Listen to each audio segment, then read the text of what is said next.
Welcome back to Bendy Bodies with the Hypermobility MD, where we explore the intersection of health and hypermobility, focusing on dancers and other aesthetic athletes. This is co-host Jennifer Milner here with the founder of the Bendy Bodies podcast, Dr. Linda Bluestein.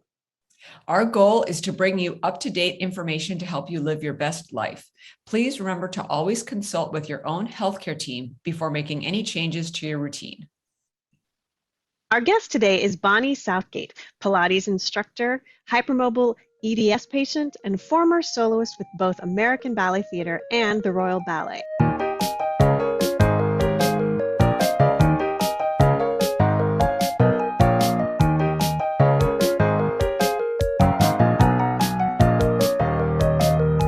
Bonnie, welcome to Bendy Bodies. Oh, hello. Thank you. It's just amazing to be asked to be on here. It's quite an honor, I think. So thank you very much. We are very thrilled to have you. The honor is ours because we can't wait to dig into your amazing story. So let's start at the beginning. You have had a very successful career as a professional ballet dancer. Can you tell us a bit about your background? Yeah, definitely. When I think back now, because it was a long time ago, it does seem amazing, really, looking back in hindsight. So I started ballet just in Phoenix, Arizona, which is where I was born, and danced. I had an amazing teacher, Mary Mo Adams, it was quite a fun place to be. It was quite social, nothing too strict. And I kind of did my thing there. And then I won the National Society of Arts and Letters when I was like 14, 15, and that was in New York. And then I got all these offers to join companies, which was a bit of a big shocky moment. So I decided to go to Washington, DC, and I joined the Washington Ballet then, because Mary Day, who ran it at that point, had a really great reputation. And I didn't really feel like I was ready to leave my home in Phoenix for New York, which I think was quite a wise decision. And, I had a great time in Washington, I think, being mentored by Mary. She was very big on competition. So she sent me to Switzerland, and I won there, and then went to Varna, Bulgaria, not in good shape. I think this is like, I always had the hypermobility. It reared its ugly head, and I was not great there at all. And I was on really big, bad drugs to get through that competition. But I still came away with a bronze medal. I happened to be there with Sylvie Guillaume, competing against her. That was bad luck, wasn't it? They didn't give out a silver medal that year. They made sure there was a big gap. It was the Bulgarian competition of Bendy Bodies, though, I tell you. Right. So like, you know what? I just think back, if I'd been in the adult category, I would have had so much more chance of winning in that one. It's really unfortunate, but there we go. Sylvie was always really lovely, though. So I danced for 4 years there, and then I got headhunted by Baryshnikov, really. I just was phoned and asked if I wanted to take class, which I did, and he offered me a contract after. So a bit of an unreal career, really, in the ballet world. And then I was there for about 3 months, and Kenneth McMillan had joined as a second director that particular year. And he cast me in Juliet like 3 months after I joined. So that was also like, if you talk about being at the right place at the right time, I am the girl who had that all going on. So I did that, and then I was sort of promoted after year one. And then I was doing crazy things like opening at the Met and Swan Lake second act with Baryshnikov. It was a bit unreal. In hindsight, I was super young, probably a bit too much too soon. There was a lot of controversy about that at the time as well. And I look back on some of the reviews, and there was all this too young, too young, too young. And like, you're in it in the moment. And you kind of go with it. But I think as I went, it probably was too much, and I was breaking down because I didn't know I had EDS. Obviously, I was a dancer. We were all flexible, and yes, I was more flexible than anyone else. So I thought what made my career, and probably to a large degree it did, was that I think back then there wasn't as many people or as big an emphasis on the hypermobility aspect of things. So I came along and everybody loved it. You know, it was really great. All my bendiness. It made it really hard for me, though. I think like keeping it together was really hard work. So by the time I left there, I'd met my husband, who was English, and I needed surgery on both feet. So I left there and had surgery in the UK. And Kenneth Macmillan, who'd been instrumental in everything I did, was like, you're going to join the Sadler's Wells first, and you're going to come back there, and then we'll take you to the main company, which is basically what I did. So I came to the UK, had surgery on both feet, joined Sadler's Wells, which was fantastic. Met Kevin O'Hare, danced with him. He was the first person I danced Swan Lake with, and he's now running the Royal Ballet. So that was great. I ended up then transferring to the Royal Ballet, and I was a first soloist. So they've got another position like ranking in England that they don't have in America. That is the people that will go on usually to be principal. So you do a lot of the principal roles as a first soloist. So was able to do that. Found it really, obviously, hard work. I think the Royal Ballet was amazing. I got to rehearse a lot with a lady named Gerd Lawson, who used to train all the greats. And she is the person who got me. And she would look at me and go, you need to sit down. Like, you've had enough, and make everybody else continue. And she was really fab. She was a lovely lady who, again, you get these people in your careers that kind of make and break you. But I had only been there a couple of years. I needed another surgery on my foot. I did struggle. And I, at that point, thought, I've had enough. I've had a great career. So I was going to go off sailing with my husband. And Kenneth asked me if I would play the role of Louisa in a remake of Carousel, which he was choreographing at the time. And I did that. And he unfortunately died during that, choreographing it. And he'd done everything but my solo. So I had to choreograph that. That was also daunting. And then I retired after that. I was just like, he had been too instrumental, and I was just kind of wrecked by then. I'd had knee surgery. Just, at that point, I was just like, I'm tired. My husband and I then just like set off at sea. So I feel like there's about 6 different conversations that we can have here because part of me just wants to completely fangirl and dig deep into what life was like during this extraordinary time, because you just kind of glossed really quickly over a few key things. You were like, I went to Switzerland and I won. Like, you're skipping over the fact that you won the Prix de Lausanne, right? Huge deal. And then you're going, and then, Baryshnikov invited me to take a class and I got a job, which is what happens to every dancer. Every dancer gets invited to take a class with a major ballet company and then offered a job. That's how every dancer gets a job. And then you're saying that you had this, you just were lucky and happened to be at the right place at the right time, which I think anybody who's seen you dance would strongly disagree with and say that however much luck you have, if you don't have what they're looking for, that luck isn't going to do anything. So I think there was a fair amount of hard work in there. And then let's also not skip over the fact that, as you mentioned, you were pretty young. And I think you were part of that first group of baby ballerinas that was sort of all the rage that everybody was talking about. And a fair amount of focus was on Balanchine and his baby ballerinas, but that wasn't the only place. And so you were part of that first group of dancers who were really starting to dance at a younger age, which is, I think, more commonplace now.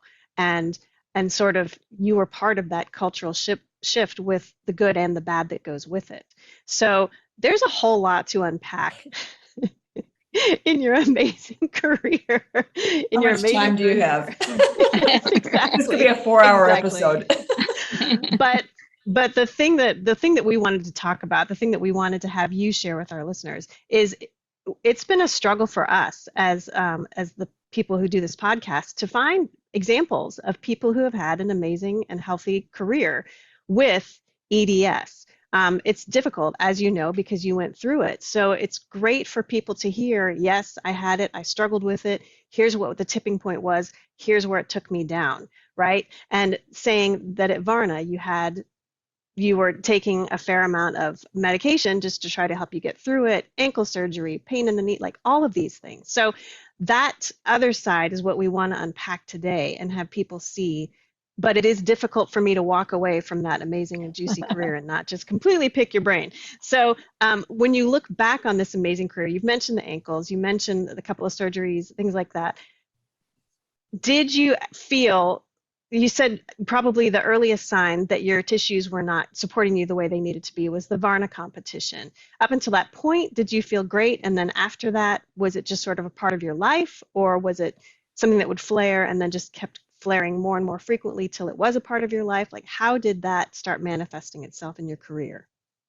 Oh, no, I think it manifested. It was there from birth. I mean, I had events like, I look back as a very young girl walking down the hallway at a friend's house and I broke my toe. I didn't actually do anything. So like, that's not normal. And I don't, as a child, my father was a pediatrician, so I was very well looked after. So if I wasn't well one day, we had this kind of thing going, and I would look at him and he would put a tongue depressor on my tongue and he'd say to my mother, she needs to stay home today. And, and give me ice lollies and Coca-Cola. I was really looked after. I didn't do sport in school. My father gave me notes that wrote me out of sport in school. And the excuse was I had so much dance after. So in some ways, I used to do my little ballet classes. I used to do 3 classes a day after school. I'd go and I'd do the class before my class and the adult class. And I'd do my class properly, but I'd pop into the other classes. But I didn't do any of the sports activities at school that I think would have probably really not been great for me. And I think that the dance, although dance, how you approach dance is really important, probably held me together. And I did have odd occasions. I just remember having my arm in a sling, but I don't remember why. But, I had daddy who always looked after me. So I did have that really amazing support network that I think probably made a huge difference in my being okay. And you hear stories of people a lot who've got EDS and with children, they're not believed, or they might be in pain, or the parents don't understand and the physicians don't understand. I was really lucky. I was, totally encased in complete care by my father. So, that probably made a big difference in how I was. And I also think my ballet teacher was really instrumental because she still is just amazing. And it was like, pull yourself together, pull yourself together, pull yourself together. It wasn't about the mobility at that time. And I think that approach was what I needed. But I do remember right from the get-go, it was so hard to pull myself together. It just was like everybody else was trying to stretch. It was so hard for me to pull myself together. Doing classical rolls was so hard for me because just to maintain like contraction of the muscles long enough was super hard. I also remember anything Allegro, I was like, no, don't give it to me. I cannot move quickly. I cannot get my muscles and my limbs to go quickly. Everything I loved was all extension related and adagio and all of that. And I think as I progressed through my career, Washington Ballet was great. We had an interesting choreographer and he choreographed stuff that was really good for my body. And then when I got to ABT and I was looking at having to do more of the big classical pieces, is probably where things did start to take their toll because I was asking much more of my body at that point to try and do these things. And I ended up with about 8 bone spurs. And I think it was just end of range, bang, bang, bang on the bones. And so that would have been progressive. And I ended up just feeling like I had knives in my feet the whole time. So it was difficult. But I also suffered with a lot of stress fractures, which again, would have probably gone with the hypermobility. I was the only one coming back from tours with 4 stress fractures. So I had no idea at that time. I just thought that was what came with the profession.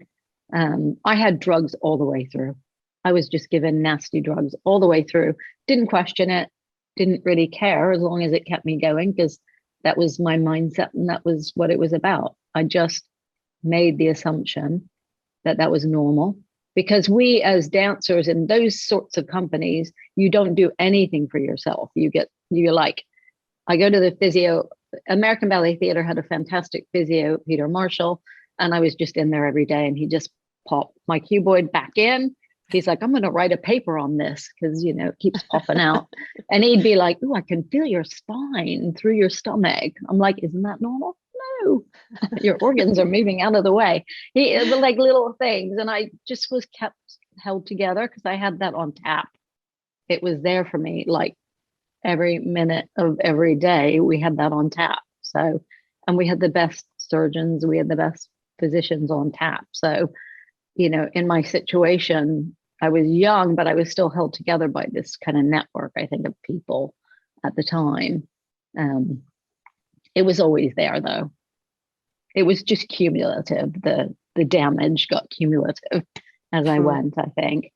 And I'm so glad that you mentioned about being given medications to help you get through performances and competitions and things, because I was at a conference, a dance medicine conference recently, and we were talking about pain in the dancer and different signs, worrisome signs. And I said, wait, a huge worrisome sign is taking a lot of medication to get through class and performances. And, but you're right. At the time, you just think it's normal because you don't really know any different. And so I think that's a really important message for dancers to hear. Yeah, definitely. And I think, unfortunately, in my case, because it was that baby ballerina time, and it was like the competitions and stuff, and it's like you get through it, you've had that much preparation. But I was given something called butazolidine. They don't even give it to humans anymore, and the side effect is leukemia. So I was given some really, that's what they give a horse to finish the race with a broken leg. I was given some really, like, it's amazing I'm alive. I don't know how. And ibuprofen, because I was a youngster, off the shelf. You don't think about kidneys or your organs. You just pop whatever you need and off you go. Right. I just lived off. It was like normal. Sure. And you were diagnosed with EDS after your retirement. Do you regret not having more information about your condition while you were dancing, and what would you have done differently? Yeah, definitely. I never put any, what do I want to say, importance on the diagnosis later in life. But when I look back, I think it would have totally changed my approach in terms of the need for strengthening or extra stuff. And also like mentally, just, the coping mechanism of it all, because I do think I got fatigued more than other people. I think that I go into rehearsals and other people seem to be able to keep going. And I was like, oh God, on the floor and pain and all of that. And I think had I known that, I would definitely have taken more care to do certain things to look after myself better, which I didn't, just never came into the picture at all for me. I remember Cynthia Harvey once saying to me, you really should be doing Pilates, alongside this. And I'd only done Pilates for rehab from injury. I never did it alongside dance. So I was really young. I just, I was out there kind of floating around by myself. I did the Pilates and would come back from injury and be like, well, I feel a bit stronger, but I never connected the two. I was just like, back to dance class. And when I did the Pilates, I was like, why are they asking me to breathe? Why are they asking me to do this? I was like, get me in legs and straps and do something that's like a plie. I just, I didn't get it. I was too young. Well, and I think dance medicine was young at the same time. So, I mean, everything was sort of evolving along with you. The idea of cross training as a regular part of a dancer's regimen really didn't exist for a long time. So it was impressive to me when I was reading through your biography about that you did start doing Pilates while you were still dancing, and even if you were just dipping into it as a rehab tool, right? That's still more than a lot of dancers did. And so it's impressive to me that it's sort of, you instinctively felt it, but also at the same time, we're just trying to figure out how to keep moving and how to keep going from one day to the next. So with the Pilates, did someone suggest to you, hey, you're injured, so you have to go do Pilates, or did you seek it out because you were injured? And did you find it helpful in sort of trying to put all the pieces back together again? Yeah, so originally I first heard of Pilates in New York, but I never really took up on it. I was I think I was quite difficult, really. I remember being approached by agents and all sorts of people, and I was like, I don't need anyone. No, I'm fine. So I think that some of that support network, maybe I could have had. I remember Leslie Brown mentioning it, but it was faddy. It wasn't like a thing. It was just a fad. And some of those dancers were off trying it. I was like, I'm not spending the money for that. And then when I went to the Royal Ballet, having had surgery on both feet and then needing another surgery, that's when I started doing the Pilates. And yes, I was made to do it. They had a studio, and when you were injured, you went and you did an hour a day every day. That was what they made you do to stay in shape and to help with recovery and things. So that's where I really got my first experiences, which were great. She was a great teacher. And, I didn't understand it. I so remember vividly in my head coming back, and the first I had a little private class with Monica Mason afterwards, and she was so shocked at how strong I was coming back from my injury. And that's because I was doing things on the Pilates equipment with resistance. And of course, my body provides no resistance. So trying to strengthen without that, forget it. I just, it's flinging your limbs around and just stacking bones. I didn't really have any muscles going at all through most of my career. It was just, grit your teeth and get through it. But when I did the Pilates, obviously, I was working against a bit of resistance. I had to develop a bit of muscle. And again, I think by that time, I was kind of feeling undone as well. So, had I had that right from the get-go, I think my career would have been really different.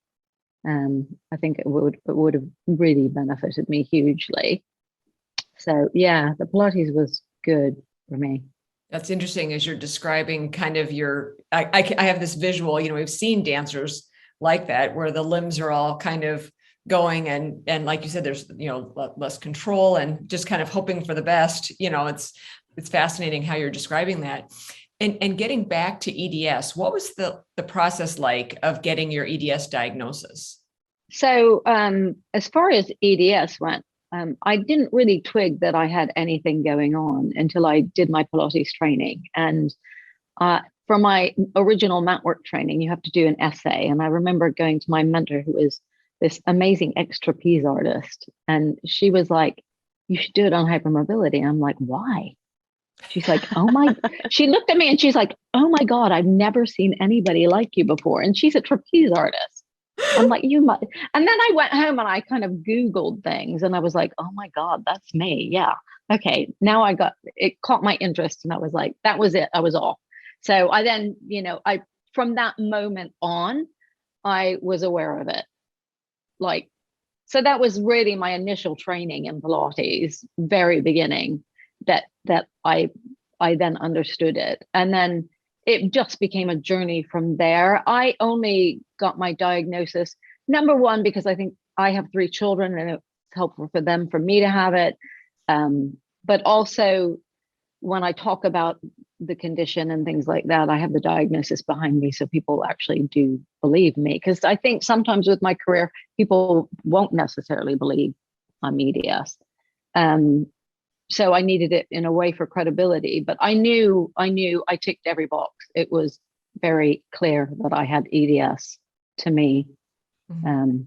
So getting the diagnosis was easy because I knew I ticked every box, and I just sent an email to Professor Akeem, and he was really busy. And I'm like, I'm not here because I need your services, but I wanted the diagnosis because I'd managed myself. I'd learned how to manage myself. So I went to one of his colleagues that he recommended and went in there, and actually she looked at my arm span and was like, have you had your heart looked at? She looked a bit freaked out by me, actually. So I got that diagnosis was really easy. It wasn't questionable. I ticked all the boxes really quite easily. Sure. And I think that you just hit on such an important point. There are, I know, Jen, you probably hear this all the time. I hear this all the time, people saying that it is not possible to have a professional dance career, especially, professional ballet career, and have EDS. And I know people who, they definitely have EDS, and, it's hard, for sure, but it's not like they're absolutely, it's kind of an advantage and a disadvantage all at the same time. So it's really, it's so important. This conversation is so important, and people learning from your experiences and your story. And I would love to know, looking back, did the EDS diagnosis afford you any aha moments? Oh, yeah. Well, the diagnosis didn't, as much as just the realization that I had it. I think like my aha moment was with that girl going like, you're nuts. And then I started to pay attention to what she did with me as well. And she'd be like, because I had so many shoulder subluxations and dislocations, and they were all over the shop. And, she'd be dealing with me and she's like, can you feel that? I'm like, I don't feel anything. Don't feel anything. Right. And then I was like, she's like, but like your scapula is moving like 4 feet. You can't feel that? I'm like, no, I can't feel it. And I think like, then I started thinking like, oh my God, when I was dancing, I always had trouble with my arms. They were my worst sort of bit of me. And everybody, my arms were always a bit awkward. And I'm like, because I had like, they weren't even attached to my body.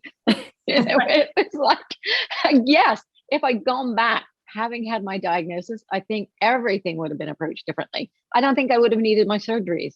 I think that the reason I needed them was because I was so hyperextended in my knees. And if I'd ever done anything, not that you can't hyperextend your knees in dance, but if I'd done something to counter it, like aside from my dance, I could have really changed the mechanics of how everything worked. I think I would have been stronger and probably just, gotten through my career with many less issues and injuries.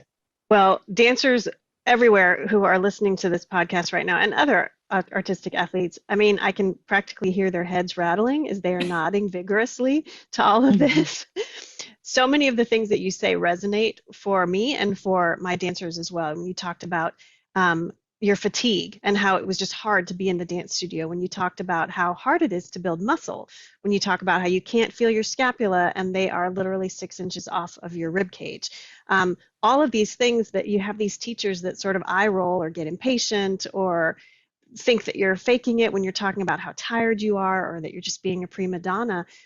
It's really encouraging to hear from someone who's had a successful career that you went through these things and that you felt these things as well, because it is something that we are trained as artistic athletes to sort of push past the pain, to push through the fatigue, to sort of move beyond it. But we also have to acknowledge that there are some parts that are not healthy, right? It's okay to try to dance when you're tired and you still have to get through Act 3, but you have to start to recognize what is not like everybody else in the room. And you were able to see, and you had a few people in your training career, it sounds like, who could see that you were different and say, hey, it's time to sit down.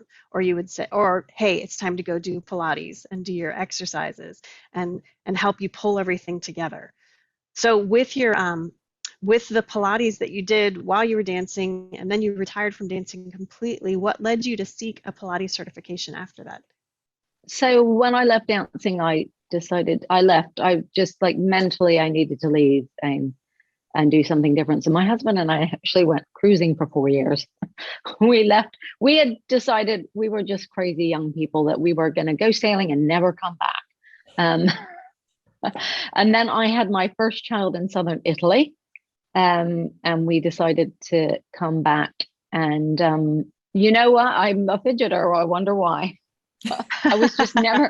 I wasn't going to be the stay-at-home wife with the kids. And my body, I knew I needed to do something for my body. So I decided not dance because it was an after-school career and I was having children and I wanted to spend the time with my children. And I'm like, oh, I could teach Pilates and that would be really good for my body. And so that's what really drew me to the Pilates initially. But what was very interesting is I probably had more problems at the start of my Pilates training and like my equipment training than I ever had. And I think that was because my body, like, as long as you weren't challenging it with load, and because I'd strengthened enough up, it was okay. But everybody got very excited because I was an ex ballet dancer who'd had that career. So they used to load me up with stuff and expect me to do all the big classical stuff. And the minute they'd up the springs, it was like the joint would just slide out. And I think that was, that again was a really big learning process for me. And like I became obsessive by the movement of the bones because mine just kept falling out, really. So I remember saying to Linda as well, like when I was dancing in New York and I was sending love letters to my husband because we were across Atlantic, and I was like reading these letters, and it was these letters going like, I just don't feel like my bones will stay in place. And I'm like thinking, oh my God, like how did nobody ever twig that I had EDS? But I guess it just was never really on the radar back then, diagnosis of it. But it's so obvious now. And Bonnie, you and I have talked about sharing your story a few different ways. Of course, this podcast is a great way, but like I think you absolutely, it would be fabulous for you to write a book, and you could include photos, just little snippets of those things that you wrote, because it makes it so, we love visual cues, and it just makes it so real then. I mean, that's just fascinating that you came across those. I know. Well, I am writing a book, but it's not on that, because this could be your second. I swear that the thing is, I swear that after this one, that I was never going to write another word as long as I live, because I'm just not like, do you know, I grew up and my brain was developed through movement, not writing. So it's like the hardest thing I've ever, forget the EDS, writing. That's really the challenge. Well, but you had to write an essay as part of your Pilates training, right? And that essay sort of led you to do your deep dive into your hypermobility, which led you to dig into a diagnosis for EDS. And I also noticed that you pursued additional training. And I would love for you to tell me what made you want to pursue that additional training as a sports therapist and a corrective exercise specialist. So that came about, I think, partly because of my fascination just with the human body. And although Pilates was great and I learned a lot, I have come from a really medical family. So like medicine and the interest in things in anatomy have always been there. I always thought, and I go back again looking at some magazines I was in, and they said, what will you do after dance? And I always said physiotherapy. So I always had an interest anyway. Now, because I moved to the UK, and my education was through correspondence through Nebraska University. I finished my high school education that way. So I didn't have the normal sort of educational background.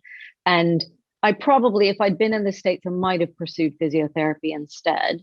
But it was easier to do sports therapy than physiotherapy in this country for me. And not only that, I've been working with footballers of all things here. And I was getting really cranky because I was seeing things that I didn't understand, and neither did the physios. So the physios weren't clocking what I was seeing because I was looking at movement. I was looking at them in a different way. And I was like, can't you see this? This isn't right. You've got to deal with this. This is your job. And I was just getting really like fed up that I was, as I became a better Pilates teacher, I saw more and more things that I felt like I didn't understand why I was seeing them. So I started going on little courses. I call myself a course whore. I mean, I've put sports therapy down there. I am known for going on every course going. And I don't care if it's evidence or not evidence-based. I go on every course that comes out. It's like everything they allow me on, I'm on. Because I just, you know what? There's something to learn from everything. And like every course I've been on hundreds of them. I convert into EDS. So I'll go through. I used to go with a lovely friend. We'd go together on these courses, and it used to drive her nuts because she could see in my brain it being calculated into, oh, well, that was interesting. Like my advanced MET course, it was only the eccentric phase of METs that worked for me. And then I'd go back to the clinic and I'd be like trying it on all the hypermobile clients. Ooh, that's the one that works for us. So like sports therapy was a great thing because I thought it would convert into working with dancers as well, or populations of people that I thought I was interested in. I think I've just in the end gone much more down the EDS route because I understand them, and actually a lot of people don't seem to. So I've quite neatly gone into that. So whether physiotherapy would have been a better fit, I don't know. But then I don't know that I would have done all the courses I've done. Because you really have to be, although the sports therapy is also evidence-based only, Pilates isn't. So like I was able to like go out and explore more. I think that's what took me into cranial sacral therapy, which was the only thing that helped my neck, bizarrely. So, you know, a lot of things haven't been researched. I like have so many things I think that need research. But yeah, I kind of, it's just sports therapy I name because it's a qualification that people understand, but I've done so much stuff really that, you know, you have to go over under the banner of some things, don't you? I think the path that you ended up on was perfect for everyone that you work with and your personality, because you are pulling together all of these different areas. And you and I also are in an EDS echo group together. And so it's fascinating to me that you're bringing up about evidence-based medicine, which is, you know, sometimes abbreviated as EBM. And in the world of EDS, you know, there's not a lot of evidence. We need a lot more evidence, but it's really a risk-benefit thing. So when I'm working with patients one-on-one, a lot of the things that I'm recommending, yeah, there might not be a lot of evidence for, but I'm always evaluating the risk versus the benefit. And if something like cranial sacral therapy, the risk is probably so minimal. So it's like, why not give it a shot? Right. So I think it's great that you're doing all of these different things and pulling all of these different things together. I've heard of cranial sacral therapy. I don't really know a lot about it. Can you tell us more about why you think that it's helpful for people with EDS and explain, you know, what it is? So I don't really like explaining what it is because I think that the explanation isn't great. I think one of the reasons it's not been researched well enough is because, you know, I did my cranial sacral therapy with the Upledger Institute, which I think is fabulous. And my God, these people are so knowledgeable, like outrageously knowledgeable about the anatomy and everything to do with it. But I don't like, there's a lot of claims made about systems that we don't have evidence to provide or to back up with. So I wouldn't want to say or claim that it does anything. I think for me, from my perspective as the type of therapist I am, you definitely have neurological input with your hands. And I think, I mean, think of the cranium and the dura and the just like that neurological input is massive. I don't know how it works entirely. I was drawn to it by not drawn to it from the EDS side, but I had done work with a really amazing physio here named Jenny Cardew, who was the first person to qualify with Diane Lee in the integrated systems method. And, you know, it's like I knew her through a biomechanist who was here, it just is like a small world. Anyway, Diane Lee very kindly allowed her to teach me the ISM method, and she had family down by me. So for like almost a year, she came down, and cranial corrections were in what she does, looking at the driver of things. And I know that she did things like ultrasounds on bladders, and you could do a correction of the cranium and see the bladder move into place. So, you know, whether it's a fascial connection, whatever it is, I don't know. So in certain people, in looking at what might influence their pain or whatever it is, I started doing these cranial corrections, and I could do like, it was bizarre because you could like unlock neurological tension by doing a correction, which was unexplainable. And so I was like, I need to know more about this whole cranial thing. So I then decided to go and do the cranial sacral therapy training. I've only done like level 1. I'm not a cranial sacral therapist. I practice cranial sacral therapy, just to make that really clear. And I found it helps on both the sympathetic, parasympathetic, sort of bringing the sympathetic nervous system down. I think there has been a bit of study on that, which we know with people with EDS, a lot of times they can end up in a state of sympathetic overdrive. So on that level alone, I think it's really beneficial. But for me, like I had a really locked neck. I couldn't move at all. And the only thing that helped that was a cranial sacral therapy. And I don't know why. Muscles from jaw, I don't know why, but it can have a profound effect. It's a bit of the body that, because they say everything's fused, they completely ignore in rehab, in MSK. I mean, I was trying to read up on some of it. There just isn't enough research. And there was one paper that was like, well, certain bits don't actually fuse until you're in your 80s. So like, and some people it does and some people it doesn't. So possibly the EDS community has less fusion, or, the integrity is not quite there. So I use it quite a lot and do find that people really benefit and love it. I give my own clients the ability to ask for what they want from me at the time they come in. So if they're highly stressed, if they had really bad POTS, it might be a cranial sacral therapy session, or they may feel they want to get into the Pilates studio and do stuff because they've been having more subluxation issues. So, we listen. I listen to the person in front of me and we work from there, really. Yeah, that is so fabulous. What would a cranial sacral therapy session be like if I'm coming to see you for that, or that on that day, that's what I want to do. Mm-hmm. I think it's one of those things that's kind of hard to wrap your brain around. What is it? What would I be experiencing? So it's super, super, super light hands-on touch. So they use grammage, and it's like 5 grammage. It's the equivalent of, I don't know, in America, like a dime. Here are 20 pp. So if you put that on your hand, that's how light it is. And actually, the lighter you touch somebody, because I'm a manual therapist and I've learned lots of different manual therapy techniques, the lighter you put your hands on someone, the more feedback you get and the more interaction you have with that person's system, because you're not threatening it. It's like you have to be invited in by the body, and cranial sacral therapy is very like that.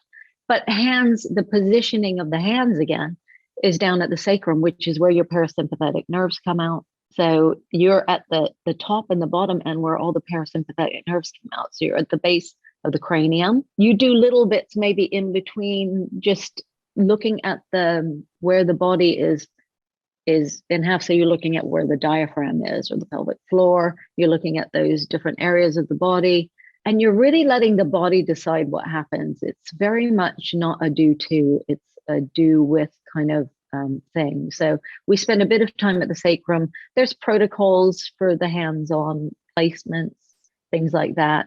And then you're looking at the different parts of the cranium. So you're looking at the different bones, and the placement of the hands is specifically so that you're on the bone that you want to be on. You're not overlapping bones. And again, there's a protocol of what you're doing. It just feels super, super, super light hands-on, but actually people will give feedback that they're actually feeling huge stuff going on. So, I mean, my personal experience was like somebody was pushing my nasal everything out. Like it was like decompressing. I don't know. Everybody gets different sensations, but they can have quite big sensations. Yeah, it's quite an interesting technique, or whatever you want to call it. I think it needs research done. Whether it'll ever get funding, I don't know, but it would be really interesting to have some proper research done in it. Definitely. And I think an area of research that would be, to me, really interesting. I have a lot of patients with arachnoiditis. So that's inflammation of the arachnoid layer. And, people with EDS are at increased risk for that. And I think that would be a fascinating therapy to study with arachnoiditis, which is a pretty stubborn condition to deal with. So I think that would be really fascinating. Yeah, absolutely. And I mean, the original thought process behind it was that it was going to restore the CFS flow, Right. up and down. And, we look at the possibility of venous drainage issues in the hypermobile community and all of that, and whether it's really helping with that whole, not just the CFS, but also the vascular system. And, you're under there on the base of the cranium and behind the ears and the temporal bones, all in the areas where all of that sort of flow happens in and out. So whether you're restoring that, which would be the theory behind it, really. Well, I'm thinking if you have Chiari malformation or craniocervical instability, if you can get some improvement with cranial sacral therapy, that would be a heck of a lot better than having surgery. Of course, there are cases that I'm sure, that would not be helpful for, but if it's something to me that would be so worth trying. So that's really, really interesting. Getting back to dancers, what do you think that hypermobile dancers, what would you like them to know? I want, first of all, for the dance world to stop fixating on like the overextension of everything. Like, this is a trend right now. It's not pretty. Like, why are we going there? We're losing the beauty for me, of the lines in dance when we do that. And I liken it to like, all right, a bit of hyperextension is fine, but then you start to shorten the limb. Why would we want to shorten the limb? That's not pretty. We want to keep it long. So like, I don't get it. I don't know where this is. It's like becoming more of a contortionist circus thing. And like, we need to reevaluate a little bit what's going on. And I'm sure it's social media, and I'm sure it's all the photographing of these things that's intriguing when you look at it, but doesn't translate to dance on stage, which was an art form and should be, looking at the artistic side of things and the story that the person's telling and the emotions and everything else. And there needs to be that strength there, because that's what's amazing when you watch a really beautiful, accomplished dancer, is that you have these gorgeous lines, but with that incredible strength behind it as well. So I think I would be like really trying to, like, my message would be, let's go back a bit. We're always trying to improve on the past. So you go to the Olympics and you're trying to break the record, and I think that unfortunately with dance, what they're doing is trying to make everybody more hypermobile, but that's not really where it should be going, I don't think. I think it needs a little bit of reevaluation in that department. That would be my go-to to everyone out there. And if you're a dancer, don't fall into that trap. It's great to have those curvy lines, but also they need to be in proportion. So, the legs and the torso and the arms and the shoulders, it all needs to be proportion. If that makes sense. Mm-hmm. It does, and I'm glad you said that, because I was gonna ask you about that and what you thought, because we've discussed this many times on the podcast. This trend towards extreme hypermobility and even artificial hypermobility, right? The forced overstretching to get the joints to do something, which, as you said, isn't an art form. It doesn't translate on stage. It might look great on social media, but it doesn't translate into a moving, living art form. So I love that you said that. Is there anything else that you would want to say to dance educators, company directors, choreographers about working with dancers with hypermobility, with EDS conditions like that? Yeah, I think just being aware. I think hopefully we're getting better at diagnosing something like EDS, because I do think there is a differentiation between just a mobile dancer and somebody with EDS. Mm-hmm. Like in my career, it was very apparent. And I think the EDS dancer can be a wonderful dancer. And I would want everybody with EDS out there who wants to dance not to be discouraged by your condition, to know that it is possible. I want the people that work with them to realize, though, that sometimes not doing more you'll get a better result out of them. So, Gerd Lawson knew when to let me sit down at the end of the rehearsal and not continue to push myself, because I would have ended up injured. Mm-hmm. Instead, I did what my body needed to do to prepare me for for performance, which is what it needs to be. So the mentality of push, push, push isn't great. I think also like nutrition, massive. And I think we're better at that now than we used to be, again. But I think that, it's like elite athletes. You look at the elite athletes and every bit of them is looked after, like how long they sleep, their rest, their recovery time, what they eat. Everything is so looked at, and we definitely need this in dance. I think it's being brought in at the higher levels. I think it needs to be coming in at all the levels, of the companies, and just in the mindset of the teachers too. With like like teachers of the younger people need to get together with the parents, and they need to really discuss like the whole eating and all of that, because it's very there were a lot of dancers with eating issues when I was dancing, and you can't be at the top of your career and be like that. You need to have something fueling the system. And I think like if the child won't get on board, then they're not going to have a career. They need to get on board with that side of it, especially if they do have something like EDS, and the teachers need to really, and the parents need to really be part of that whole education process for the young kids. I think my big thing when I left was I was super young and I was very much out there on my own. So like having the teachers there, having the parents there, really overseeing and not just leaving them to their own devices is really important. Absolutely. And it sort of circles back to what you experienced as a child as well. Because when you were talking about your childhood and how you felt like you were so well taken care of and so looked after health-wise from an early age, it reminded me of the interview that we did with Camille Schreier, who is the Miss America 2020, I believe, and how she found out at a relatively early age, I think she was 11, that she was diagnosed with EDS, and how that helped her. And her family's interest and love of science sort of helped them see all of the things and kept her from doing too much, like your dad wrote you notes to keep you out of PE class. So that early intervention really is key. And it's not like wrapping you in cotton wool and sticking you in a drawer. It's using that knowledge that you gain from the diagnosis or even from just learning about hypermobility and how to work with it, that I consider the early intervention that's so helpful. Having the teachers understand how much to push, having the parents understand the importance of nutrition and advocating for their child. So I think that's a huge topic in itself, and I'm really glad that you mentioned that. Is there anything that we haven't discussed that you wanted to make sure we covered today? I don't think so. I mean, maybe as well with teachers, maybe I didn't point out like making it fun when they're young as well. I think anxiety really causes a lot of problems. And I think it's very easy for somebody who's trying to become a dancer to become anxious and stressed about it.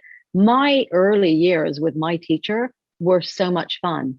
She was a strict teacher, but it was also like a big family, and there was no pressure on any of us in there. And I think you get some teachers who are super serious and they're going to get a dancer and they're going to make it and all of that. She was not like that. But interestingly, because I went through the whole Royal Academy of Dancing method and did exams and everything every year. She ended up becoming an examiner because all of her pupils they kept seeing. It was just such a high standard. But there was no anxiety or stress that came along with it. And I think, keep it fun. You got to keep it fun. When I danced, I was the crazy girl who would go off and learn how to scuba dive before we started the day. I tried to keep my groundedness with me along with it a little bit, because you can become a bit crazy if you don't. So, keeping real life going alongside it is super important too. That's great, because what you're talking about there too is having your identity be more than just about dance. And then when your dance career ended and you transitioned into the second phase of your professional career, you didn't, I mean, it probably was hard, but I think so often now dancers get I think sometimes they're almost like addicted to dance, that the love of dance may or may not even be there, but they're just like addicted to it. It becomes so all encompassing, and they see themselves, as a dancer and only as a dancer, like and exclusively as a dancer. So I think that's really important what you just shared. Well, before we go, Bonnie, where can people who have been listening find you? So I have kind of been doing my own little thing down in Dorset. I've got a clinic now that I run. I actually bought a small building, and I've got lots of Pilates equipment in it, and I've got a physiotherapist there and a couple sports therapists alongside Pilates teachers. And, I've been sort of doing my own thing there. I run the support group in my area for EDS UK. And I often offer free initial assessments or appointments to those who are really struggling. So I have I call it my pro bono Thursdays, which I do every other Thursday. And I get really struggling people in, and I see them and try and support them. So I'm doing my own little thing here in Dorset. As far as social media, I'm on Twitter quite recently, but I'm under HEDS Rehab. And then I'm also on Facebook. I've got a page called Hypermobility Exercise and Education. So if anybody wants to join that, then that's a little group that I've started over lockdown because I was a bit bored. And I started it and then realized I had to make content, which was a bit of a moment when I realized that. So anybody wants to come on and ask questions, that will help me with my content as well. And then I've got another Facebook page I've just started, which is also HEDS Rehab. So trying to get more out there in the HEDS world. So you can find me on Facebook, Twitter, and hopefully on Instagram. Soon I'll probably be under HEDS Rehab there as well, because that seems to be what I'm going under now. Anyway, that's where you'll find me. That is awesome. Thank you so much. Well, I think I'm going to be processing this for a while. This conversation, it has been so encouraging to hear about your journey and to hear about someone who instinctively had the support that she needed from her early age, but obviously was still in the early years of hypermobility in general, and for sure EDS and diagnoses like those back before dance medicine was as advanced as it is now, back before people understood the importance of cross-training. You still had a very successful career, an amazing journey through the dance world, and then the work that you have done since then, taking your knowledge and your experience and using it to help future generations of athletes and dancers and movers is really encouraging. So I really appreciate you sharing your story with us today. Oh, thank you. It's been amazing to be on this podcast. Can't believe I'm actually on it still. My daughter is such a fan. And when I told her, she was like, oh my God, I've been following them for the last year. So she's going to be super excited about this. So thank you for inviting me. Well, absolutely. Of course. You have been listening to Bendy Bodies with the Hypermobility MD. Today we have been speaking with Bonnie Southgate. Bonnie, thank you again so much for sharing your expertise with us today. My pleasure. Hopefully we'll chat again. It was fun. Absolutely. We will definitely have you back. Yes, we would love that. Bye. Thank you for joining us for this episode of Bendy Bodies with the Hypermobility MD, where we explore the intersection of health and hypermobility for dancers and other aesthetic athletes. If you found this information valuable, please share it with a colleague or friend and leave us a review on your favorite podcast player. Remember to subscribe so you won't miss future episodes. If you want to follow us on Instagram, it's @bendy_bodies, and our website is www.bendybodies.org. If you want to follow Bendy Bodies founder and co-host Dr. Bluestein on Instagram, it's @hypermobilitymd, all one word, and her website is www.hypermobilitymd.com. If you want to follow co-host Jennifer Milner on Instagram, it's @Jennifer.Milner, MILNER, and her website is www.jennifer-milner.com. Thank you for helping us spread the word about hypermobility and associated conditions. We want to hear from you. Please email us at info@bendybodies.org to share feedback. The thoughts and opinions expressed on this podcast are solely of the co-host and their guests. They do not necessarily represent the views and opinions of any organization. The thoughts and opinions do not constitute medical advice and should not be used in any legal capacity whatsoever. This information is not intended to diagnose, treat, cure, or prevent any disease, as this information is for educational purposes only and is not a substitute for medical advice, diagnosis, or treatment. Please refer to your local qualified health practitioner for all medical concerns. We'll catch you next time on the Bendy Bodies podcast.